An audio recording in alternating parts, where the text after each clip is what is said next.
اعوذ باللہ من الشیطان الرجیم بسم اللہ الرحمن الرحیم الحمد للہ رب العالمین والصلاة والسلام علی سید الانبیاء والمرسلین وعلی آلہ الطیبین الطاہرین المعصومین ولعنۃ اللہ علی اعدائہم اجمعین من الآن الی قیام یوم الدین۔ اما بعد، آج کے ہمارے اس لیکچر کا جو ٹاپک ہے وہ گناہان کبیرہ میں سے ایک گناہ ہے جس کو ہجرت کے بعد اعرابی ہونا کہا گیا ہے کہ اعرابی ہونا ہجرت کے بعد۔ تو سب سے پہلے اس کا مطلب بیان کرتے ہیں کہ اعرابی ہونے کا کیا مطلب ہے۔ تو عرب کے بدو جو کہ غیر مہذب طور پہ اپنے گاؤں اور دیہاتوں میں رہتے تھے اور صحراؤں میں رہتے تھے، اور وہ تہذیب و تمدن سے بالکل دور تھے، یعنی اسلامی تہذیب و تمدن سے بہت دور تھے۔ اگرچہ ان کا اپنا ایک تہذیب و تمدن تھا، لیکن اسلامی تعلیمات سے اور اسلامی تعلیمات کے پھیلنے سے یہ لوگ بہت دور رہتے تھے، تو ان کو اعرابی عرب کہا جاتا تھا کہ وہ عرب بدو کہ جو کہ تعلیمات اسلام سے آشنا نہیں ہے۔ تو یہ لوگ اپنے عرب قبائل سے ہجرت کر کے جناب رسول اللہ صلی اللہ علیہ وسلم کے پاس آتے تھے اور یہاں سے تعلیمات اسلام حاصل کرتے تھے، لیکن بعض لوگ وہ اپنے گھر کے کاموں کو یا اپنے دنیاوی کاموں کو بہت زیادہ اہمیت دیتے تھے، اور ضروری باتیں، اسلام کی ضروری باتیں سیکھنے سے پہلے ہی واپس اپنے صحرائی علاقوں میں بھاگ جاتے تھے۔ تو دوبارہ اپنی جہالت میں، اپنی لامذہبی میں، دین سے دور ہونے میں، یا دین پہ ایمان تو رکھنا لیکن دین کی کسی بات کا پتہ نہ ہونا، یا دین پہ عمل نہ کر سکنا،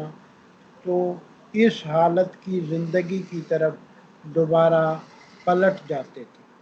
تو اس حالت کو اس طرح اعرابی بن جانا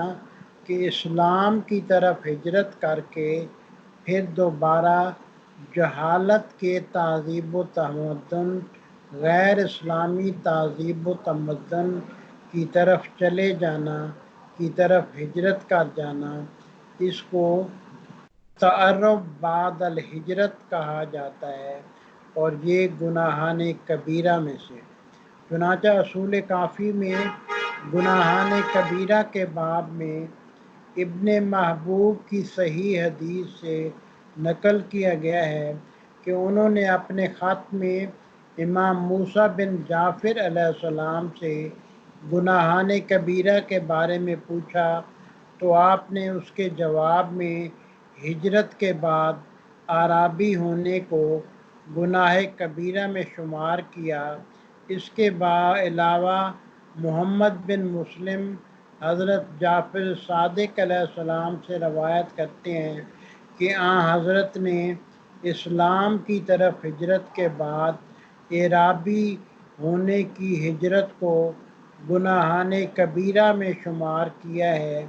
اور وہ گناہان کبیرہ جو کتاب علی میں درج ہیں ان میں اسلام کی طرف ہجرت یا اسلامی تہذیب و تمدن میں رہنے کے بعد دوبارہ غیر اسلامی تہذیب و تمدن کی طرف ہجرت کر جانے کو گناہان کبیرہ میں شمار کیا ہے۔ اس کے علاوہ امام جعفر صادق علیہ السلام فرماتے ہیں التعرب بعد الہجرہ والشرک واحد، اصول کافی باب الکبائر جلد نمبر 2 صفحہ 378 کہ ہجرت کے بعد یعنی اسلام کی طرف ہجرت کے بعد اعرابی ہونا یعنی غیر اسلامی تہذیب و تمدن کی طرف ہجرت کرنا اور شرک ایک ہی قسم کا گناہ ہے، یعنی اس کو اتنا بڑا گناہ کہا گیا ہے جو کہ شرک کے برابر ہے، اور شرک سب سے بڑا گناہان کبیرہ میں ہوتا ہے۔ کہ ہجرت کے بعد اعرابی ہونے کا کیا مطلب ہے کہ وہ صحرا نشین بدو جو مذہب اور اس کے آداب و رسوم سے بالکل بے خبر اور بے پرواہ ہوں، انہیں اعرابی کہتے ہیں۔ اور ہجرت یعنی ان کا صحرا نشینی کو ترک کر کے مرکز اسلام میں آنا اور پیغمبر خدا صلی اللہ علیہ وآلہ وسلم یا ان کے کسی وصی کی خدمت میں حاضر ہو کر اسلام لانا اور دین خدا کا پابند ہونا اور دینی مسائل کو یاد کرنا۔ اور ہجرت کے بعد اعرابی ہونے کا مطلب یہ ہے کہ وہ باتیں کہ جن کا سیکھنا ان کے لیے ضروری تھا ان کو سیکھنے سے پہلے ان اعرابیوں کا اپنی سابقہ حالت یعنی جہالت و نادانی اور غفلت کی طرف پلٹ جانا ہے، یعنی ایسے تہذیب و تمدن کہ جہاں پہ اسلام کی کوئی بات نہیں پائی جاتی، کہ وہ اسلامی نقطہ نظر سے جہالت کے تہذیب و تمدن ہے، کیونکہ تعلیمات الہی آخری وحی سے جہالت میں زندگی گزار رہے ہیں، تو اسلامی ممالک کو چھوڑ کر ان ممالک کی طرف ہجرت کر جانا تعارف بعد الہجرت کے ضمن میں آتا ہے، جیسا کہ آیت اللہ سیستانی نے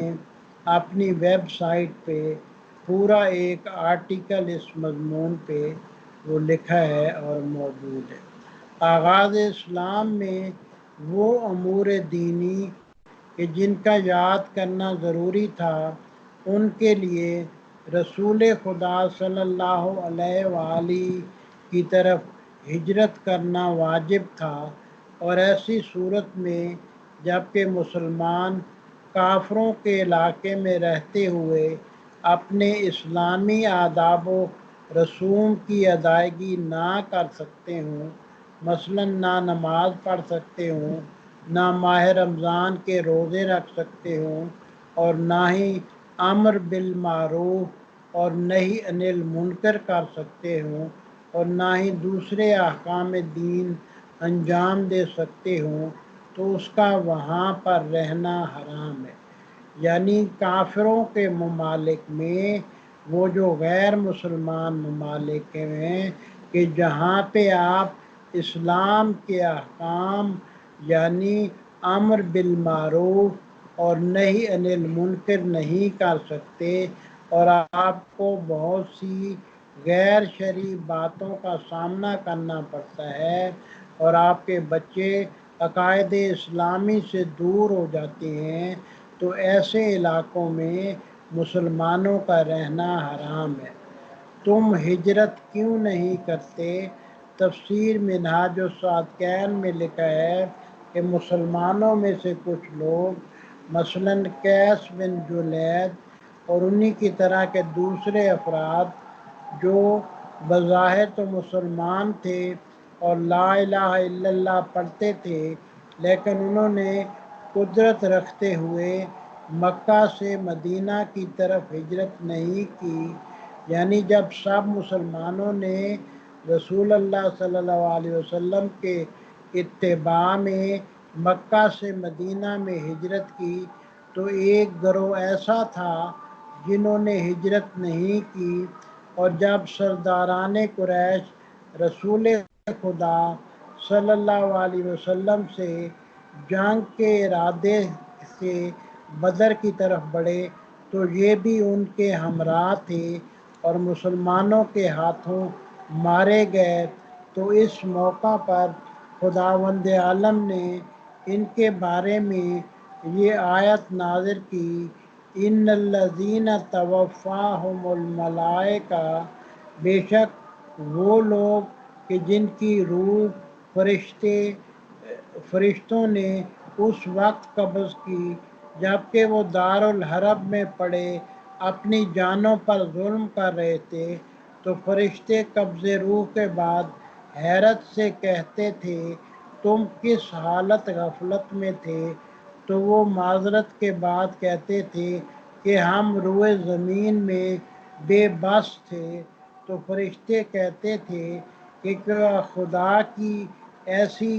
وسیع زمین میں اتنی گنجائش نہ تھی کہ تم کہیں ہجرت کر کے چلے جاتے، جیسا کہ بہت سے مسلمانوں نے حبشہ کی طرف ہجرت کی تھی۔ پس ایسے لوگوں کا ٹھکانہ جہنم ہے اور وہ بہت برا ٹھکانہ ہے۔ پس یہ آیت دلالت کرتی ہے کہ ایسے مقام سے کہ جہاں پر انسان کے لیے اسلامی طریقے سے زندگی گزارنا ممکن نہ ہو تو وہاں سے ہجرت کرنا واجب ہے۔ تو اسلامی واجبات کا ادا کرنا جہاں پہ مکمل طور پہ ممکن نہ ہو اور جہاں پہ انسان کو کچھ حرام کام بھی کرنے پڑے تو وہاں پہ سے ہجرت کرنا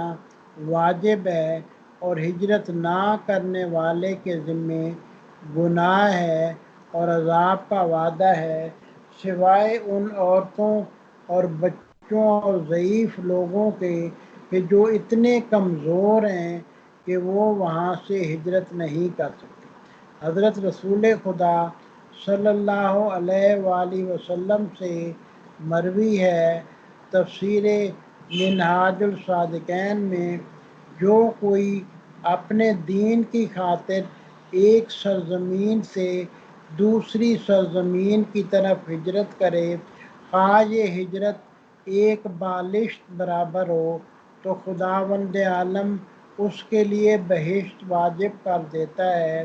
اور اس کے رفیق حضرت ابراہیم علیہ السلام اور حضرت رسول اکرم صلی اللہ علیہ وآلہ وسلم ہوں گے۔ تو اس طرح کہ دین کی اگر ہجرت جو ہے جب واجب ہو جاتی ہے تو ہجرت ہمیشہ دین کی خاطر کرنی چاہیے،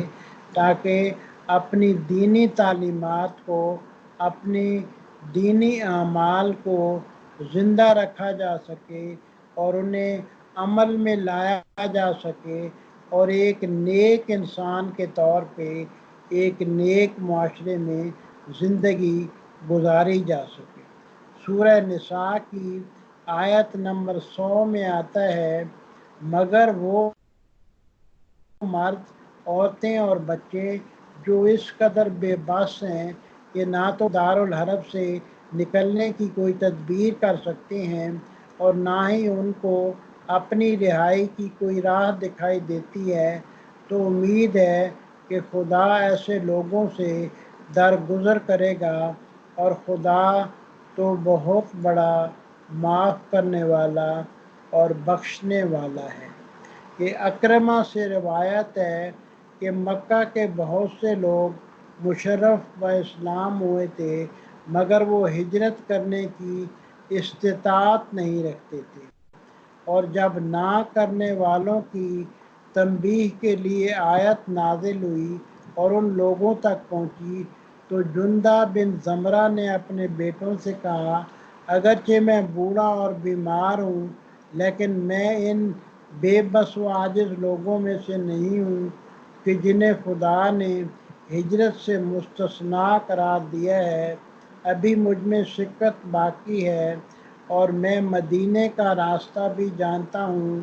مجھے اس بات کا ڈر ہے کہ میری اچانک موت واقع ہو جائے اور ترک ہجرت کی بنا پر میرے ایمان میں خلل واقع ہو، پس میں جس تخت پر لیٹا ہوں تم مجھے اسی طرح باہر لے چلو۔ اس کے بیٹوں نے اس کے حکم کی اطاعت کی اور اسے اسی حالت میں لے چلے۔ جب وہ منزل تنمیم پر پہنچا تو اس پر موت کے آثار ظاہر ہوئے، پر اس نے اپنے دائیں ہاتھ کو بائیں ہاتھ پر رکھا اور کہا، خدایا یہ ہاتھ تیرا اور یہ تیرے رسول کا، میں تیری بیعت کرتا ہوں ان باتوں پر کم جس کے لیے تیرے رسول نے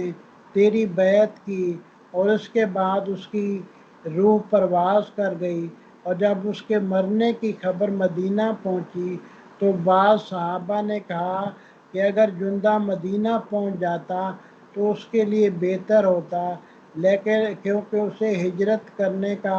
ثواب مل جاتا۔ پس خدا نے اس کے بارے میں یہ آیت نازل کی، وَمَن يُخْرِجْ مِن بَيْتِهِ مُهَاجِرًا إِلَى اللَّهِ وَرَسُولِهِ، جو شخص اپنے گھر سے جلا وطن ہو کر خدا اور اس کے رسول کی طرف نکل کھڑا ہوا، ثم يدركه الموت، اور راستے ہی میں اس کی موت واقع ہو جائے، فقد وقع اجرہ علی اللہ وکان اللہ غفورا رحیما۔ سورہ نساء آیت نمبر 100۔ تو خدا پر اس کا ثواب لازم ہو گیا، اور خدا تو بڑا بخشنے والا مہربان ہے۔ تو یہ جو گناہ ہے کہ ہجرت کے بعد دوبارہ جہالت کی جگہ پہ، کہ جہاں پہ اسلامی تعلیمات پہ عمل نہ ہو سکے، کہ وہاں پہ واپس پلٹ جانا، یا ان ممالک یا ان جگہوں کی طرف ہجرت کرنا جہاں پہ غیر اسلامی ماحول ہے، کہ یہ انسان کے تقوی اور خلوص کے نہ ہونے یا نامکمل ہونے پہ دلالت کرتا ہے۔ کیونکہ ہمیں یاد رکھنا چاہیے کہ ہمیں ہدایت بشر اور نجات انسان کے لیے خلق کیا گیا ہے، یعنی ہمارا اس دنیا میں جو مقام ہے وہ یہ ہے کہ سارے انسانوں کو ہدایت کرے اور انسانوں کو ان کے مسائل سے نجات دیں۔ لہذا ہمارا فریضہ ہے کہ سب سے پہلے اپنے نفوس کی اصلاح اور تزکیہ کریں۔ خداوند عالم نے بے حد و بے حساب معنوی اور روحانی طاقتوں اور صلاحیتوں کو ہمارے اندر رکھا ہے۔ ہماری ذمہ داری ہے کہ ان قوتوں کو خود پرستی، خود خواہی، ہوا و ہوس سے نفسانی جیسی بری صفات سے نجات دیں، کہ اخلاص و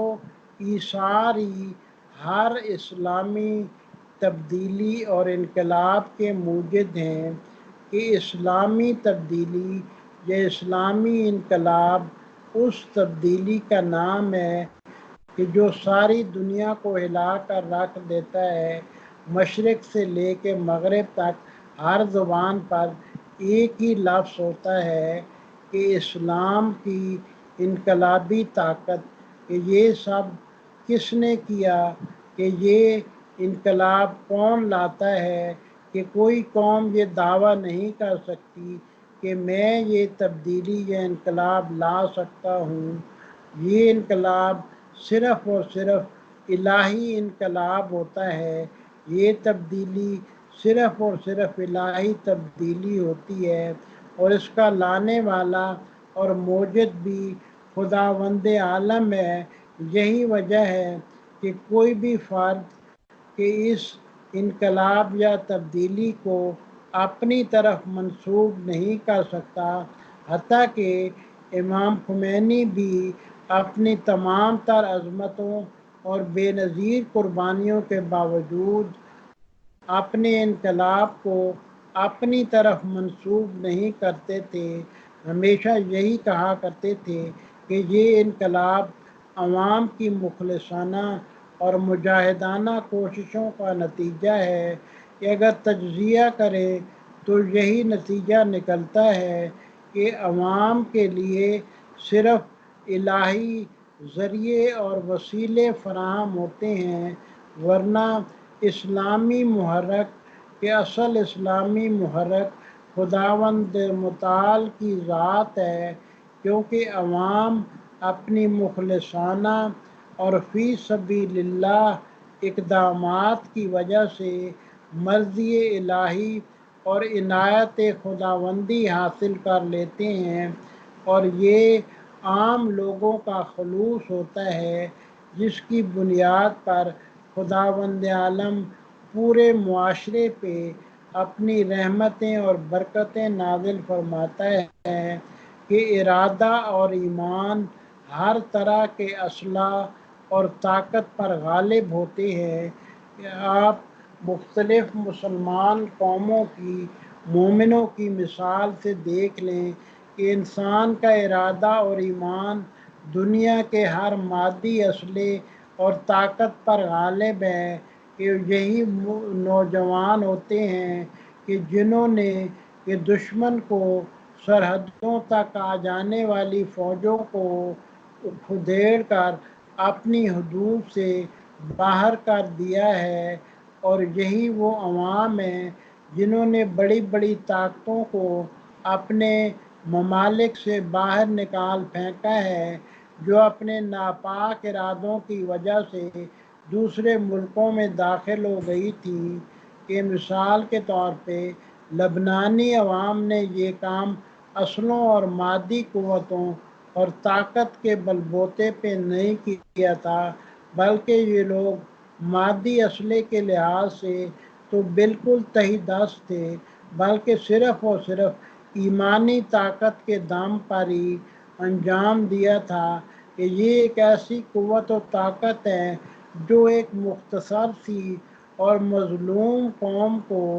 کہ اتنا قوی اور مستحکم کر دیتی ہے کہ بڑی بڑی طاقتیں ان کے سامنے شرمندہ اور ذلیل ہو کر رہ جاتی ہیں۔ تو آج بھی یہی ایمان اور اخلاص کے اسلامی نوجوانوں میں ٹھاٹھیں مار رہا ہے، یہ واقعی قابل تعریف اور ستائش ہے، کیونکہ یہی وہ قوت ہے کہ جس کے بل بوتے پہ بڑی طاقتوں کو اسلام دشمن طاقتوں کو یہ باور کرانے سے روکتا رہے گا، اور اسلام دشمن طاقتوں اور ان کی حلیف جماعتوں کو میں ان کے آئندہ پر بھی حاوی ہو سکتی ہے، کہ اخلاص اور قرب خدا ساتھ ساتھ چلتے ہیں، کہ ہر کامیاب شخصیت کی کامیابی کا راز اخلاص اور قرب الہی ہے۔ آپ اپنی اس کوشش میں بحسن خوبی کامیاب ہو سکتے ہیں کہ ایاک نستعین کو اپنے میں مجسم کر لیں اور لامتناہی اور لامحدود الہی قدرت سے متصل ہو جائیں۔ اگر ننھا سا قطرہ اپنے محدود اور چھوٹے سے وجود کے ساتھ ٹھاٹھیں مارتے ہوئے وسیع و عریض سمندر میں غرق ہو جائے تو کوئی طاقت اسے ختم نہیں کر سکتی۔ اگر ہر شخص نیک لوگوں کی راہ کی روش پہ عمل پیرا ہو جائے تو وہ انہی کی طرح ہو جائے گا۔ البتہ یہ کوئی آسان کام نہیں ہے کہ اس مشکل اور نادر روزگار کام کو نیک لوگوں نے انجام دیا اور زندہ جاوید ہو گئے، کہ ہم ہر چند اس بلندی تک نہیں پہنچ سکتے کہ جہاں تک کہ بہت نیک لوگ اور اولیاء پہنچے ہیں، لیکن بہرحال ہمیں اپنی توانائی بھر کوشش کرنی چاہیے تاکہ اپنی ذمہ داری اور وظیفہ کی انجام دہی کسی نہ کسی حد تک انجام دے سکیں۔ ہمیں چاہیے کہ حضرت علی علیہ السلام سے اخلاص کا درس حاصل کریں، کہ نیک لوگوں نے اس دور میں جو عظیم کارنامے انجام دیے ہیں وہ یہ ہیں کہ ساری دنیا کو اسلام کے مقابل خاضع و خاشع بنا دیا اور دشمنان اسلام کو پیچھے ہٹنے پر مجبور کر دیا۔ نہج البلاغہ میں حضرت علی علیہ السلام فرماتے ہیں وَلَقَدْ كُنَّا مَعَ الرَّسُولِ نہج البلاغہ خطبہ 56، ہم خالصانہ اور مخلصانہ میدان جنگ میں ثابت قدم رہتے تھے کہ ہمارے اعضاء قتل ہوتے رہتے تھے اور یہ سب ہمارے ایمان میں اضافے کا سبب بنتا تھا۔ خدا نے جب ہمارے اس خلوص اور صداقت کو دیکھا تو ہمیں فاتح اور ہمارے دشمن کو مغلوب کر دیا۔ اگر خدا نے ہماری مدد نہ کی ہوتی تو ہم موجودہ حالات تک نہ پہنچتے۔ ما قام للدین عمود،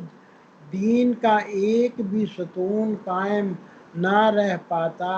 ولا اخضر للایمان عود، اور ایمان کی ایک بھی شاخ سرسبز نہ رہ پاتی۔ تو دین کے ستونوں کو قائم رکھنے کے لیے اور ایمان کی شاخوں کو سرسبز رکھنے کے لیے کہ محنت اور مخلصانہ اقدامات کی ضرورت ہوتی ہے، کہ محنت کی وجہ سے اور تدبیر اور پلاننگ کے ساتھ کہ اسلامی کام بھی، کہ لوگوں کی فلاح کے کام بھی، لوگوں کی بہبود کے کام بھی آگے بڑھتے ہیں، کہ یہ سب اس زمانے کے مسلمانوں کے خلوص اور صداقت کی ہی دین ہے کہ آج اسلام اس اعلیٰ مقام تک رسائی حاصل کر چکا ہے کہ ساری دنیا میں اپنے جھنڈے گاڑ چکا ہے۔ یہ اس زمانے کے بااخلاص مسلمانوں کا ایک کرشمہ ہے کہ موجودہ اسلامی معاشرے وجود میں آئے اور آج تک وہی اسلامی تمدن اور اسلامی تحریک ہم تک پہنچی ہے۔ آج جہاں کہیں بھی مسلمان موجود ہوں ان کو حضرت علی علیہ السلام کی حیات طیبہ سے اس عظیم درس کو حاصل کرنا چاہیے اور اپنے معمولات میں حضرت علی علیہ السلام کی تعلیمات کے مطابق ذکر و نماز کو خصوصی اہمیت دینی چاہیے کہ انسان کے لیے تاریکی اور جہالت سے نکلنے کا واحد راستہ نماز ہے، کہ عبادات اور ان میں بالخصوص نماز کو ایک خاص اہمیت حاصل ہے کہ نماز کو دین کا ستون کہا جاتا ہے۔ نماز اگر مکمل توجہ اور اپنی تمام شرائط کے ساتھ انجام دی جائے تو نہ فقط نماز گزار کے قلب روح کو بلکہ اس کے آس پاس سارے ماحول کو نورانی اور معطر کر دیتی ہے، کہ نماز گزار جس قدر خضوع و خشوع کے ساتھ نماز ادا کرے گا اتنا ہی خود پرستی، خود خواہی، خود غرضی، حسد، بغض، کینہ وغیرہ جیسی بری صفات کی قید سے آزاد ہوتا چلا جائے گا اور اتنا ہی اس کے چہرے کی نورانیت میں اضافہ ہوتا چلا جائے گا۔ موجودہ بشر کی تمام تر مشکلات و پریشانیوں کا سبب خدا سے دوری اور ذاتی مفاد سے وابستگی میں اضافہ اور شدت ہے، کہ نماز انسان کو ظلمتوں اور تاریکیوں سے آزاد کرتی ہے، اس کے غیظ و غضب اور شہوات اور ہوا و ہوس کو مغلوب کر کے اسے تقرب الہی اور نیک کاموں کے لیے راغب کرتی ہے۔ اس لیے کہ نماز سکون قلب کا باعث ہے۔ خدا کی طرف سے انسان پر